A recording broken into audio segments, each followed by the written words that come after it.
name is Dr. Anthony Levatino. I'm a practicing obstetrician-gynecologist, and I've performed over 1,200 abortions.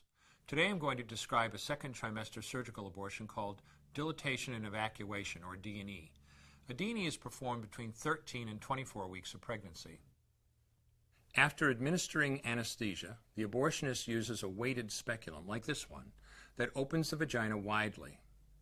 Because second trimester babies are so large, this greater access facilitates a late-term abortion. Late-term abortion requires that the cervix be prepared 24 to 48 hours in advance with laminaria. Laminaria is a type of sterilized seaweed that absorbs water over 8 to 12 hours and swells to several times its original diameter. Once removed, metal dilators can be used to further open the cervix as needed.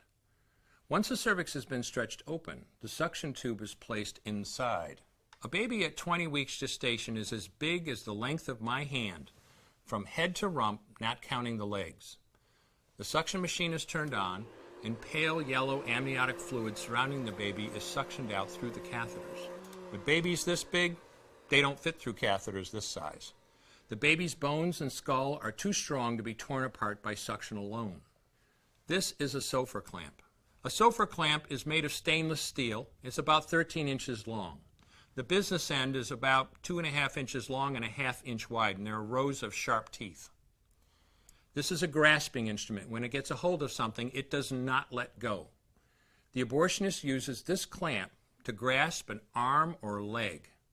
Once he has a firm grip, the abortionist pulls hard in order to tear the limb from the baby's body. One by one, the rest of the limbs are removed, along with the intestines, the spine, and the heart and lungs. Usually the most difficult part of the procedure is extracting the baby's head, which is about the size of a large plum at 20 weeks. The head is grasped and crushed. The abortionist knows he has crushed the skull when a white substance comes out of the cervix. This was the baby's brains. The abortionist then removes skull pieces. He removes the placenta and any leftover parts of the baby with a curette, scraping the lining of the uterus for any remaining tissue.